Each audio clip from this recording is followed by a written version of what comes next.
In the town of Babylon, there was a king named Darius. King Darius decided to divide the kingdom into 120 different regions. He appointed a high commanding officer to rule over each region.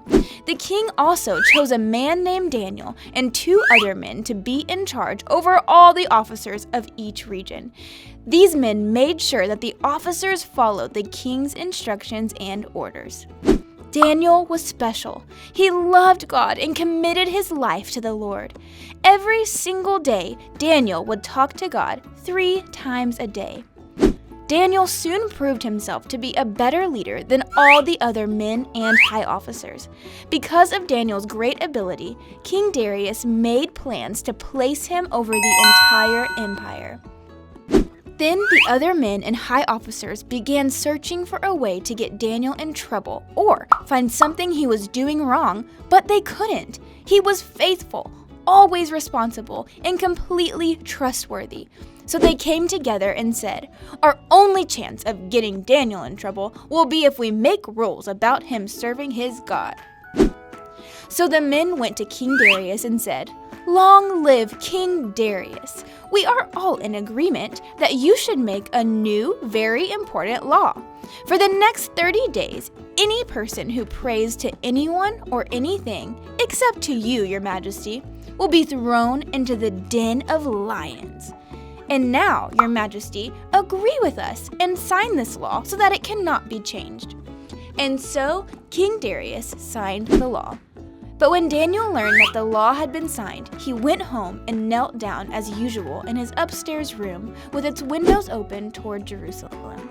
He prayed 3 times a day just as he had always done, giving thanks to God.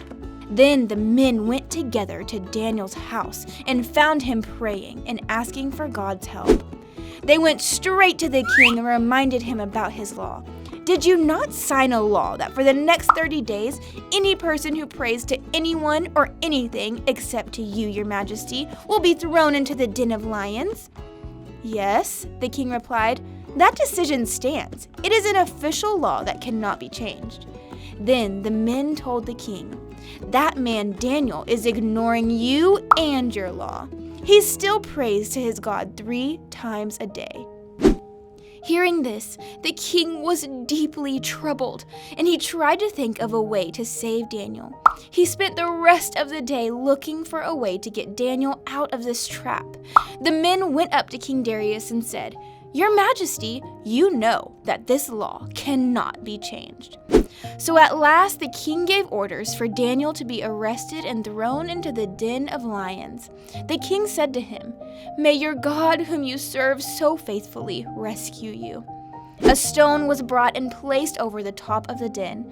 The king sealed the stone so that no one could rescue Daniel.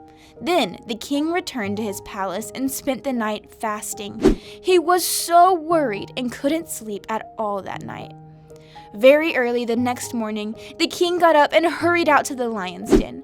When he got there, he called out in heartache, "Daniel, servant of the living God, was your God, whom you serve so faithfully, able to rescue you from the lions?" Daniel answered, "Long live the king! My God sent his angel to shut the lion's mouth so that they would not hurt me." The king was overjoyed and ordered that Daniel be lifted from the den. Not a scratch was found on him, for he had trusted in his God. Then the king gave orders to have the men that tried to get Daniel in trouble to be thrown into the den of lions. King Darius sent this message to the people of every nation throughout the world. "Peace be unto you. Everyone throughout my kingdom should worship before the God of Daniel, for he is the living God, and he will live forever. His kingdom will never be destroyed, and his rule will never end. He rescues and saves his people. He performs miraculous signs and wonders in the heavens and on earth. He has rescued Daniel from the power of the lions."